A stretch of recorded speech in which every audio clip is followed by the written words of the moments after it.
Hi, and welcome to God's Favorite Sinners. I am Justin Hodak. And I'm Lauren Trotter. So, today it's just going to be us two, Mm-hmm. because we need to have check-ins like that all the time. So, how are you? I'm doing good. Are you? Yeah. What's new? What is going on this week? I hadn't even thought about it before I sat here. No, I had a big week. I launched the nonprofit that I'm founder of and CEO of, and that's been really exciting and has gotten a lot of really good response, and that's kept me really busy, and it's very much in alignment with what I think I'm called to do, for lack of a better way of putting that. And who you are. And who I am, and like helping people, and it's been really cool to watch the way that it's grown and like started without me really doing anything besides showing up, you know?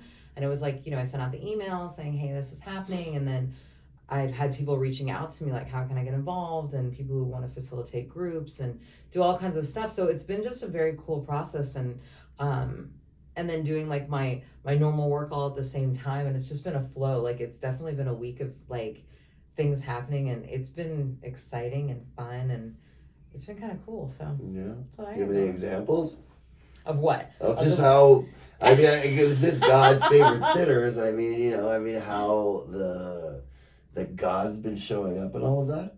Well, yeah. Miraculous, so, like, for a example, magic check story or something like that? Yeah. So, like, for example, so I started this nonprofit, and it's working with healing sexual trauma and dealing with people's past and meeting them where they are so that they can, heal. And it's through, like, workshops and seminars, for example, right, is one of the things that we offer. And so, like, I've had a girlfriend who reached out to me who wants to facilitate a seminar for sex workers, actually, around boundaries and how to be in that industry and do that. And then she wants to do another seminar on people in the who are sex workers who want to leave that industry.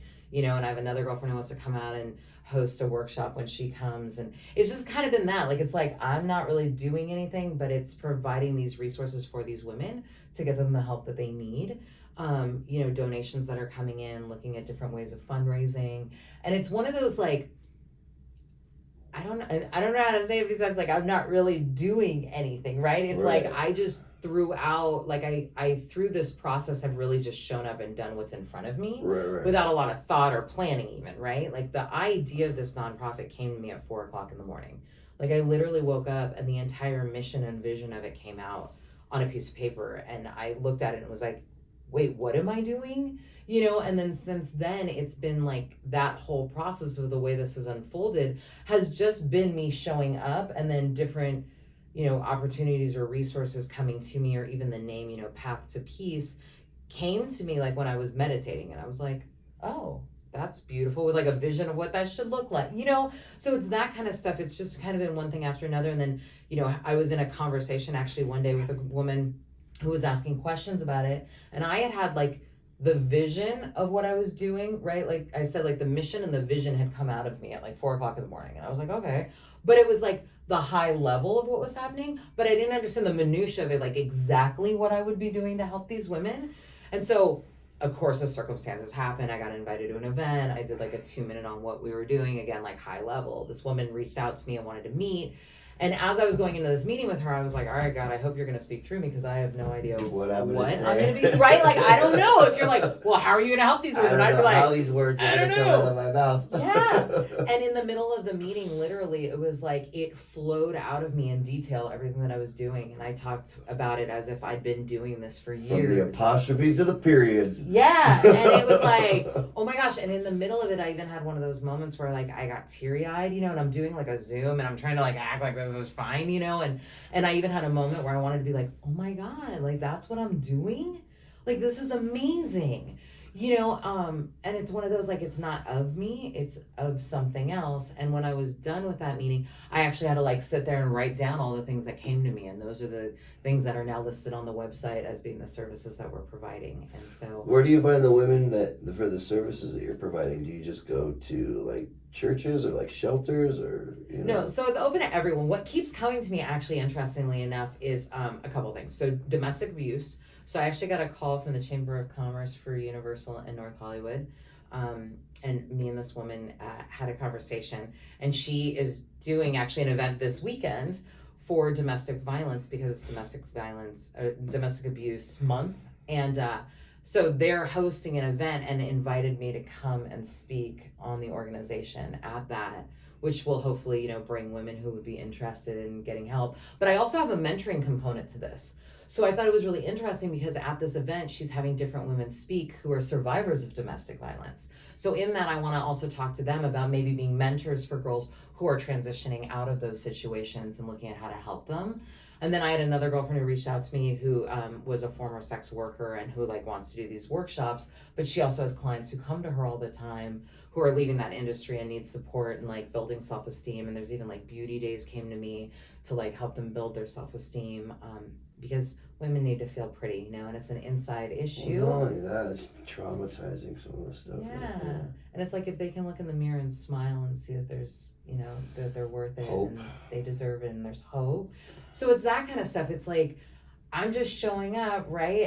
And proceeding with this idea and then watching the way things are unfolding. And it's been really interesting to be getting phone calls, right? Or oh, I heard you speak at this, which was something I was invited to by a friend of a friend, or, whatever it is, and allowing things to unfold without having to do anything, right? So in the midst of it, sure, I've made a list of different people to contact, right? Mm-hmm. To be hey, I'd like to provide this. Okay, so another example, I went to an event about a month and a half ago, and I heard about this organization that gives shoes, and he was someone who had a shoe addiction, sneakers, and me. And he decided to start a nonprofit to provide shoes to people who don't have them. Aww. So while I was in the midst of coming up with people to contact, I was oh, I should contact him and see if he'd be interested in donating shoes to women who need them, and da-da-da. So that's what I mean. It's I show up and keep seeing what happens, and I think that it's about staying out of the results of everything and showing up for it. And what's cool about a nonprofit is that I don't make the decisions, right? I have a board of directors who meet and they take a vote on everything, and I just get to be helpful, and that's it. That's all I want to do.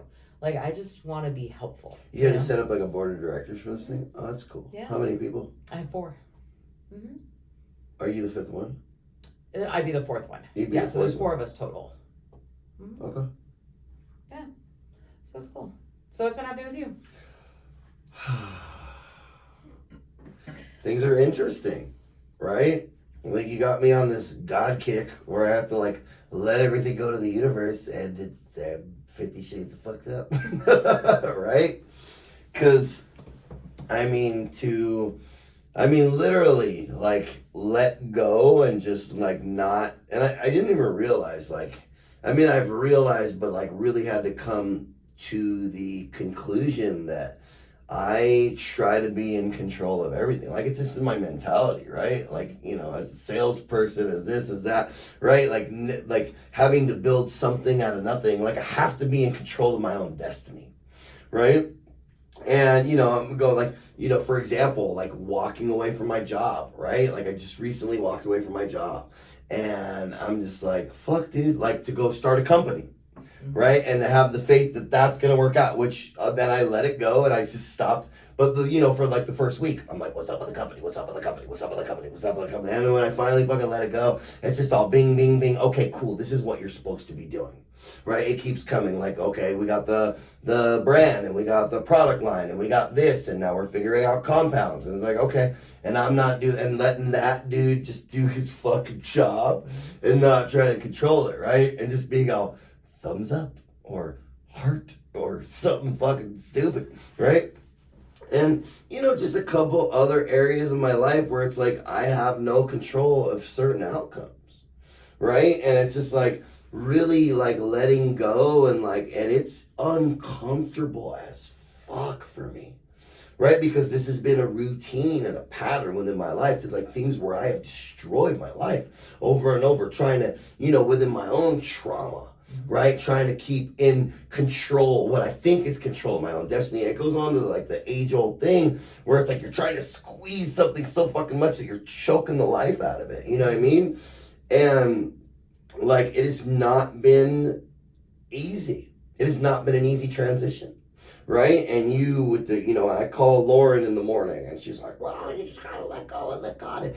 pray to be the man that God wants you to be, right? And I'm just like, all right, like, okay. And I've been doing that, and it's been more uncomfortable, right? Like, oh God, please just let me be the man that you want me to be, right? And and I have simple prayers, right? Like every night, like when I go to bed, like when I'm finally watched enough TV that my brain's just, that's when I pray, right? When my mind's mush and I can't think anymore, because I overthink, right? Like I think so much to the point of exhaustion, right? I think in layers, right? It's hard, it's hard when you're not a stupid person, right? It's hard when you're not a stupid person.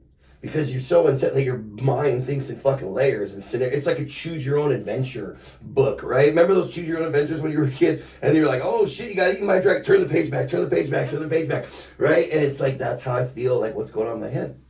So I finally, at this point of the night, it's like, my prayers are simple. God, bring into my life who's supposed to be there, take away who's not. And even though I may not agree with this decision, I promise not to do it kicking or screaming. Please make me into the man that you want me to be, right? And literally getting into that whisper, and I think I can only get that whisper when I've already been done thinking my way into the point of exhaustion, right? So I talk about it a lot, right? So when I first started with the turning my will over, right? And right. Trusting God, I didn't do it gracefully by any means. Right. And there was, it's actually you almost go through the stages of mourning, right? Of grief. Because you kind of have to die to yourself in order to be reborn into something Don't do else. This right now, Lauren. This is the point, and that's one of those things is it used to be pain was my greatest motivator, right? And I would run things until the wheels ran off, and I would do it the way I wanted to, and then I'd blow up my life, and I'd be unbelievably uncomfortable, and I'd be in pain, and they'd be in pain, the kids are in pain, everybody's in pain. And I'm crazy. I was crazy for the longest time.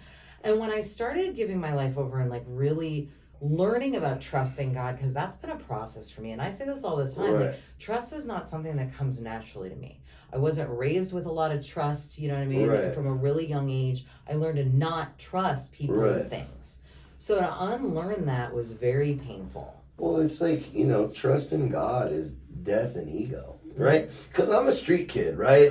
I trust in God, but at the same time, I carry a knife. Does that make sense? And I'll trust God when things are going my way. Oh, yeah. Then you're like, oh, yeah, I'm living the life of the Lord. I'm down. Right? You know what I mean? We are rolling. Right? Everything is good. It's when things blow up. But it's when you're in the belly of the whale, dude. It's when you're in the fucking belly of the whale. Mm-hmm. Right? Yep. It's when you're in the belly of the whale. And I know a little bit about the Bible. It's when you're in the, it's cool. God's got me. I ain't got that kind of faith, right? I'm trying to move teeth and fucking punch this guy in the stomach. And, I'm just it's having that faith that everything's going to be okay. And, it's so hard. Okay, but it's not that everything's going to be okay. Mm-hmm. That's the big thing, though. People think faith is based on everything being okay. It will be okay in the big scheme of things, but it's trusting that it'll be what it's supposed to be, right? It's not because it will be okay, but it's trusting that it's going to be what it's supposed to be, right? It's going to be in alignment with what God wants it to be. And for me, it's always the root of it for me is that I always believe that God is working towards my best interest, right? Even when things seemingly feel bad and uncomfortable and are not connected with what I think they should be, it's believing that God is working for my greater good and better purpose in the background, even though it's really uncomfortable. It's trusting in that piece, whatever process that I'm going through or whatever experience I'm having is guiding me to where I'm supposed to be, ultimately to glorify Him, right? Mm-hmm. And that's what we talked about this week, is that changing the prayer, because that was the big thing, is changing it from, I'll do what you want me to do. All right, God, what do you want me to do? Da-da-da-da-da. To being all right, God, make me who you want me to be, right? Change me, do the changes in me that you want in me to be the woman you want me to be the future wife that you want me to be. You know what I mean? Make me into the mother that you want me to be, and leaning into asking God to make those changes in me not what I think I'm supposed to be. Well, that's interesting. Yeah. And, you know, I always tell, like, you know, dudes that I work with and stuff, it's like, you know, it's like, you know, life is, it's when you're stuck in this shit, right? And I always use this as it first. I'm like, you're in your shit right now, bro. You're in your shit, right? You're in your tub of shit. And you're comfortable. You know how the shit smells. You know the temperature of the shit, right? All I'm asking you is to get the fuck out and take a bath. But you're so rooted in that shit that you don't know what it's like to be clean, right? And I'm not saying it's going to be good. And I'm not saying it's going to be bad. But it's going to be different. Right? Like, how many times did I think things were good or I think things were bad, and I was so reluctant to change, right? And change is just change. And then you adapt to the change. It's like the human, right? Adapt or die, right? And you just adapt to the fucking change. You roll with the punches, right? And that's a concept I can get behind. Rolling with punches, right? And I've had to roll with a lot of punches. But nothing killed me, right? Nothing has fucking killed me so far, right? I die hard, you know? But it's like, I love that. Like, I always say one of my favorite analogies is fucking in Forrest Gump, right? When they're on the boat, right? And the dude, he's up there, he's got no legs, right? And Forrest is he's on the ground, he's crying, right? But the one guy, he's fucking look like a pirate, he's got his bandana on, he's up on, you call this a storm? Like, that's how I feel sometimes. Like, you call this a fucking storm. Totally. Right? Yeah. It's interesting because when my back's against the wall and I feel like I have some sort of control, because faith without works is dead, right? And I'm the one that's out there with my back to the wall, blah, blah, blah, blah, blah, right? Like, I'm good, right? I'm good. Leave me with an idle mind, and that's the devil's workshop. When things I perceive are good. And what good is to me, like in its false perception, is comfortable. When things are okay, right? Like there's no chaos going on, right? Because I'm traumatized, right? Like I know how to function in chaos, right? I'm always on a game board trying to roll the dice and get to the end before everybody else, right? And I used this another analogy the other day, right? Like when you're on your journey, right? Like that's where the meat and potatoes is, right? Like I was watching Conan the Barbarian, because movies for guys who like movies, right? And I'm like watching it, and it's like, you know, I'm like, it's like such a good 80s movie of just, you know, sorcery and, you know, Vikings and shit. But then he gets an end, right? And the epilogue, right?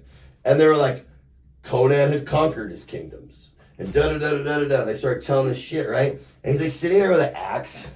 He's got his head like this. And he looks so fucking miserable. Like miserable. Like it was the end of the movie. It was supposed to be, dude, you got your fucking kingdoms, you got your queens, you got all this shit, right? He was so miserable, right? Like not being able just to be idle and comfortable with this is what it just is right now. Right, I'm going through it too with like in a work sense, you know, like, you know, I'm waiting, you know, for my boy to get back from Jamaica so we can start talking about some work stuff, and I got all these other things in the works and they're in the ether, right? And they're a couple weeks out, right? And I'm like at home going, okay, what could I fuck up now? Like what you know? Okay, so that's one of the things though too, right? Yeah. It's like being comfortable in the quiet and the peace, right? Because that's a direct result. For a second. We're gonna have to edit this. Are you plugging those lights? I'll just cut it out of the video. Yeah, cut that whole section. Put that again and Lauren can start over. Yeah. There we go. And action. One of the things also though, right, is the being comfortable in the silence and being comfortable in the unknown, right? Because I always say if you want to know how spiritually connected you are, it's like how comfortable are you in silence when nothing's going on. Now I have gotten to the point now where, you know, I drive in the car with nothing playing. Most of the time there's nothing on in my house. Like I have found a peace and comfort that carries with me everywhere all the time. But I've had to work up to that, right? Like, and even in meditating back in the day, it started with like, you know, 2 minutes, and now it's become just a more comfortable space to be in. And it goes, and I've said it even on this podcast numerous times, right? Like, you know, my serenity is a direct result of how much control I think I have. And like my peace and comfort is based on like how comfortable am I in the silence and like my connection to whatever it is, right? Like whether it's the universe, God, whatever people want to call it. Clint Eastwood. Clint Eastwood for you. But it's that being comfortable when things are good, because a lot of times that can be just as uncomfortable as when things are chaotic. And you're right, when you're raised with a lot of like chaos and drama and all that becomes comfortable. So it's unlearning the things that are comfortable to us and then like growing towards that. But like, how do you be comfortable in that space, in the in-between? And that's part of that path that we talk about. That's that walking the path and learning. And what I was thinking about earlier when you were talking is also like when we look back, right? Because everything's easier to see in retrospect than when you're in it. I can see looking back on my life how every single thing has played a part into like where I am currently in this moment right here, right now. And so it's like remembering in that moment of the in-between that in the past, it has always sorted out to be for some greater purpose. Like going back to what I was starting with, right? Like when I look back on my life, it's amazing how right now where I am, especially like with this nonprofit and stuff that's happening in my life, looking at how all these different pieces and different things that I have done. I mean, I worked for a nonprofit for 10 and a half years in my 20s. And there's a whole bunch of things that I learned while working there that have now come in and been implemented in the nonprofit that I'm doing now. I heard this lady say that once. Yeah. Every job that she had prepared her for the dream job. Every skill that she had learned. You know? 100%. That is literally like what's happening right now. Even down to a couple of years ago, it came to me to do a demo reel to do like voiceover work. And I was like, I have no interest in working in the industry ever. Like I was raised in the industry, like my family was all in it, and I never had any interest in being in it. But it was like this thing that like kept coming up, and like I was all right. I mean, I have a cool voice, you know, people have said, and I've always been told like I do great at that, but it just never spoke to me. I listen to you. So, it never spoke to you, but it speaks to other people. Exactly. So I did. Like I ended up doing it, and I have a friend, we actually have a mutual friend who does that for a living, and I did this demo reel, and I was like, okay, cool, whatever. So I did it, I spent the money on it, and then nothing ever happened, and I was like, well, that was weird, and it was like never brought up again, it never came to me again, and I was like, well, all right. And I didn't really think anything of it, but it was clearly like something I was supposed to do. Fast forward to us doing this podcast. When I started doing this podcast with you, what I realized is that prepared me for being recorded. It prepared me for speaking clearly so people like understood, like there was a whole training, enunciating. Like what I realized is I think that I actually had done that as a part of a preparation of even doing this and like the other podcasts I'll be starting. And then I'm writing a book. And so that will have a piece of that play into it. So it's even like those things, right? It's like looking back on it up until a couple months ago, that served no purpose in my life. Like I just spent $5,000 for nothing. I recorded something and it's never gone anywhere. Right. But now I see that actually served a purpose that at the time I didn't know, but now I do. Well, even like when I used to do comedy, it made me fearless, right? Like I get up in front of a crowd of people and just start talking. Like it makes you fearless. Mm-hmm. You know, I mean, don't get me wrong, you still got fear, you know what I mean? But it makes you, okay, how do I, you know, move this? And there's a whole psyche that goes on to it, and you know, and sometimes you bum. Mm-hmm. But, totally true. But, you know, you learn from those mistakes, and it's like, you know, and I work as a salesperson, you know what I mean? So it's just like, all right, you know. So, I mean, it's little things like that just, you know, you never know. It's so funny. My stepdad, he's funny, dude. Like, he's just this very dry guy. But he has all these little sayings, right? Like, for me, like, it said 100 attaboys never add up to one aw shit. I love that, right? You're the only guy I know who could fall face down in a pile of shit and come up with a diamond stuck in your teeth. But he has this other one. He's just like, dude, he's like, go get a job shoveling shit. You're going to learn two things. Number one, you're going to learn whether you like shoveling shit or not. He goes, number two, what you're going to learn is you're going to learn how to shovel shit, because then God forbid you never have work down the line, then somebody's hiring for shoveling shit, you can show up with experience. Mm-hmm. He's not a stupid guy. Totally. He's probably one of the smartest guys I know. But he breaks it down for a moron like me, where it's just I'm okay. And I love that. I love that. And, and I love our conversations in the morning. And, Lauren helps me a lot in the morning. You know what I mean? Like, my head goes crazy, right? And she's taught me to sit, and it's been uncomfortable. Mm-hmm. It's been uncomfortable because I can't sit in silence. I can only sit in silence when I'm exhausted. But it's just like everything else, though. It's practice, right? So it's starting with that, like, sometimes it's a minute. Right. Sometimes it's just breathing in and out for a minute and seeing if you can do a minute and like setting an alarm and literally like breathe in, breathe out, breathe in, breathe out. Oh, I gotta go, buy this at the grocery store. Oh, reset the timer. All right. Breathe in, breathe exhale out. Fear. Yeah, and it's kind of like it starts with that and then it gets easier and easier. And I know people who like meditate 20 minutes twice a day, da-da-da-da-da. And I've talked about this before. I really try to stay out of any kind of religiosity and any kind of thing in my life. So I try to stay out of doing check boxes or routines or like doing the same thing all the time. So for me, in my walk and in my growth and in the path that I'm in, it's just kind of being in that silence whenever I can. So it's like when I drive, I rarely, and once in a while I'll put on music or whatever, but I found that there's something just kind of peaceful about just driving, or when I go for walks, like I try to not put my AirPods in anymore and I just listen and like be present in where I am, and letting my head go. But there's something really spiritual and like connected to just being in the present moment, like trying to not be in the past or be in the future and really stand in like, where are my feet? And there's like grounding exercises for people who disassociate or have like mental illness or anxiety and stuff like that, where you like go outside and you stand and you get super present with what's happening. You feel the wind on your face and feel the sun and, listen to what's around you. And you take in everything from all your senses.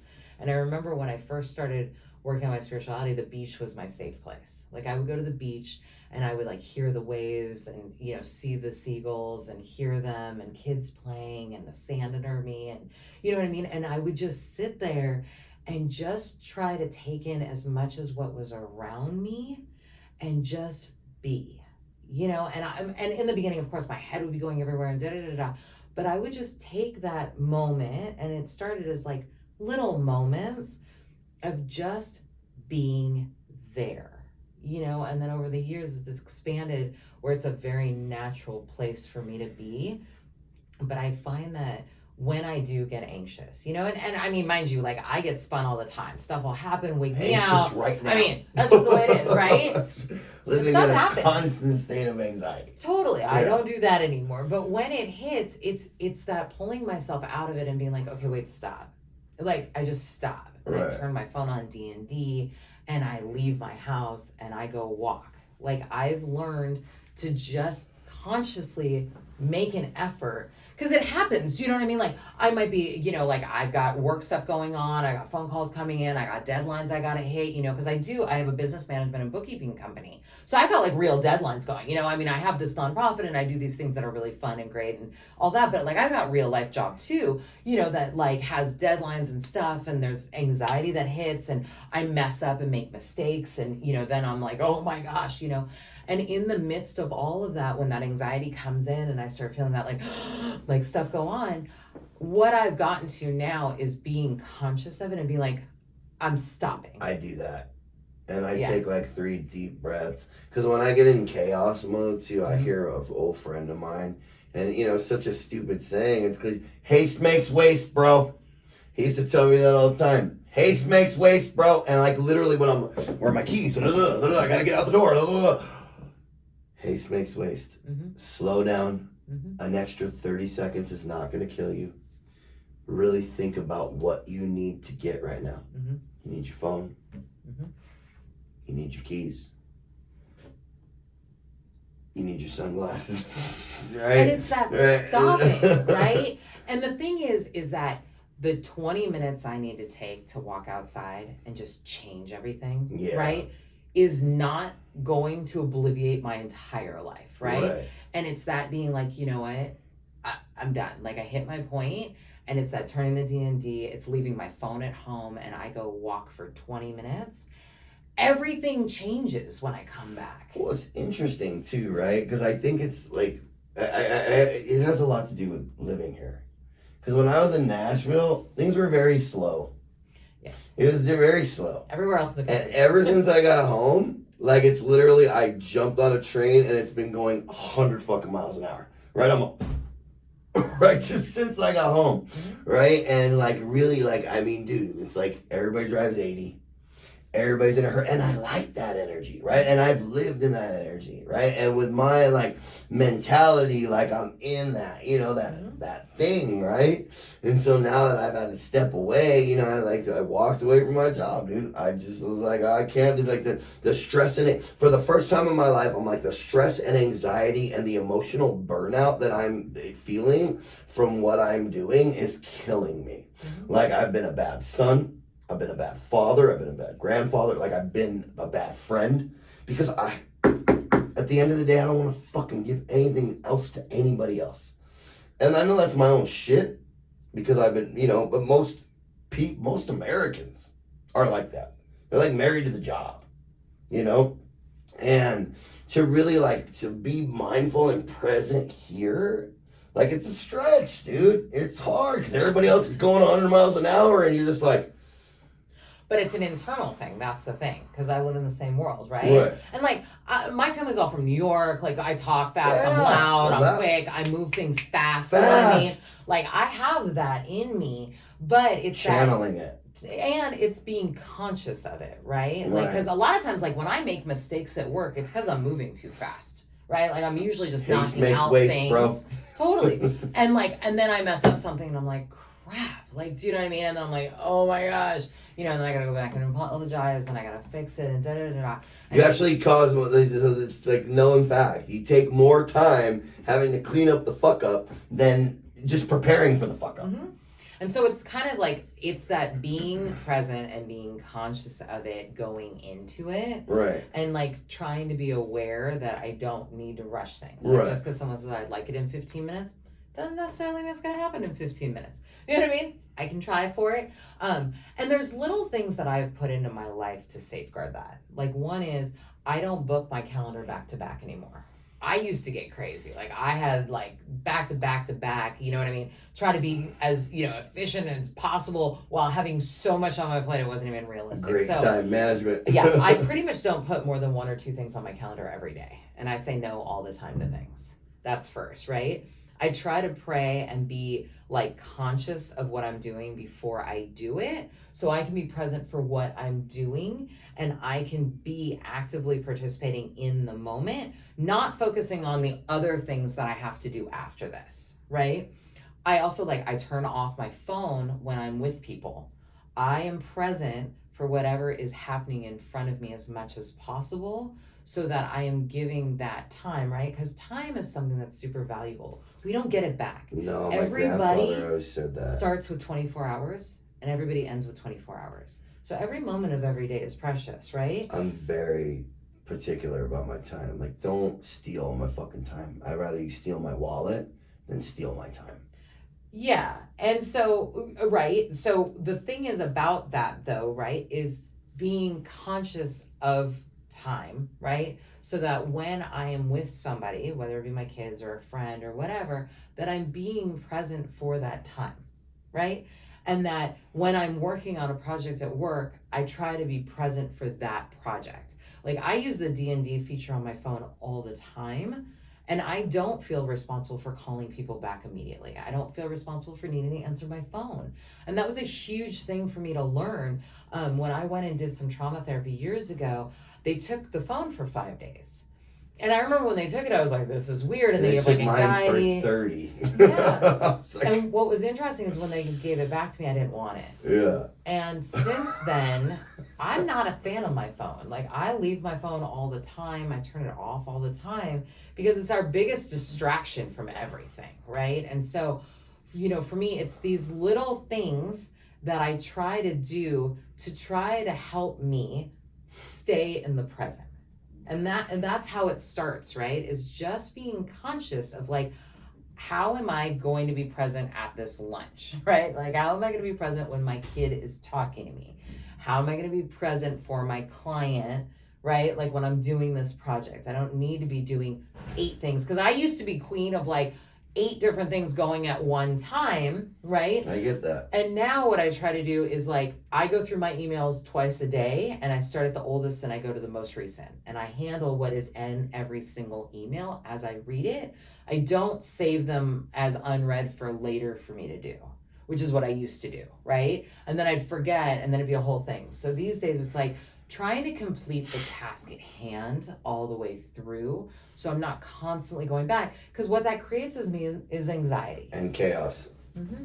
Yeah. And so like, how do we stay in that peaceful place? And how do we bring God into that equation? And that's what it is being present, right? Is like, that what God is? lives in the present. God lives in the present. God lives in the present. I was looking for the moral. I had been bringing it back to the God concept, but God I knew there lives was in a the more. present. God lives in the present.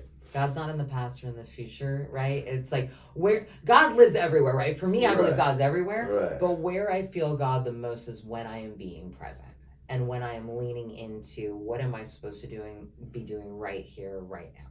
Not in 5 minutes, not 5 minutes ago. I try to stay out of the guilt and shame and all of that of my past, because that's always coming from my past. And I'm trying to stay out of living in the future all the time with what I think is going to happen, because my brain loves to run scenarios and, you know, like I think I'm like the greatest psychic ever and I can play every way everything's going to go. And 80% of the time it doesn't even go that way. So it's like staying in the right here, right now. It's the doing what's in front of me Right. to completion before I move on to that next piece. And in that is where I think we find serenity and peace. And with that, that left feels me like with a wrap. serenity and peace. So thanks for joining us Thanks today. for joining us today, and we'll see you guys next week. Bye.